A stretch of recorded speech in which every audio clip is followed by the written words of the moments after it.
উপদেষ্টা পরিষদের বিবৃতিতে যে বক্তব্য জাতির সামনে উপস্থাপন করা হয়েছে তা অস্পষ্ট ও বিভ্রান্তিকর। উপদেষ্টা পরিষদ দায়িত্ব পালনে আমরা প্রথম থেকে অদ্যাবধি সর্বোচ্চ সহযোগিতা প্রদান করে আসছি।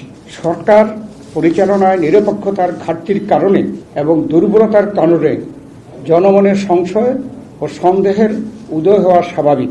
বিভিন্ন মহলের অযৌক্তিক ও উদ্দেশ্য প্রণোদিত দাবি দেওয়া ও এখতিয়ার বহির্ভূত বক্তব্য সরকারের স্বাভাবিক কাজের পরিবেশ বিনষ্ট হওয়ার যে অভিযোগ সরকারের পক্ষ থেকে উত্থাপন করা হয়েছে সেটা মূলত সরকারের নিজস্ব অর্জন।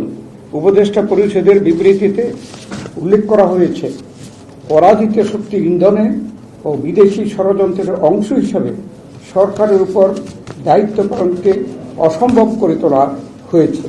আমরা বলতে চাই, যথাশীঘ্র একটি সুষ্ঠু নিরপেক্ষ জাতীয় সংসদ নির্বাচনের মাধ্যমে পরাজিত শক্তির ইন্ধন এবং বিদেশি ষড়যন্ত্র বন্ধ করা সম্ভব। দেশকে স্থিতিশীল রাখতে নির্বাচন, বিচার ও সংস্কার কাজ এগিয়ে নিতে এবং চিরতরে এদেশে স্বৈরাচারের আগমন প্রতিহত করতে ফ্যাসিবাদ বিরোধী বৃহত্তর জাতীয় ঐক্য প্রয়োজন।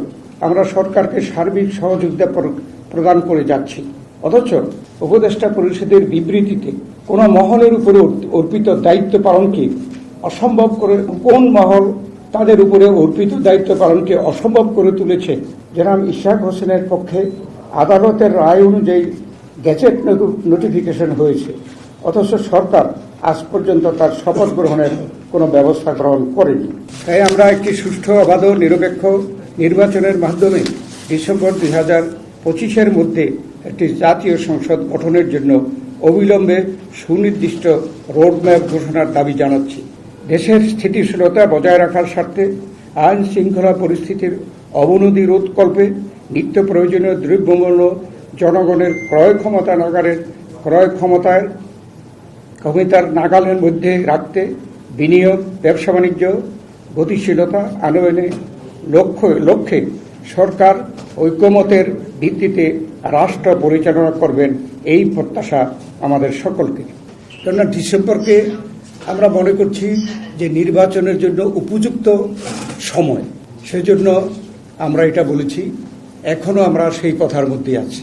যেমন আমরা তো সংস্কারের পক্ষে, এই সরকার আসার আগেই তো বিএনপি 31 দফা সংস্কার প্রস্তাব আপনাদের মাধ্যমে জনগণের সামনে তুলে ধরেছে এবং এটা আমরা ওয়াদা করেছি যে জনগণ যদি আমাদেরকে ক্ষমতায় বসায় তাহলে আমরা 31 দফা কর্মসূচির ভিত্তিতে সংস্কার করব। কিন্তু সংস্কার হচ্ছে চলমান প্রক্রিয়া।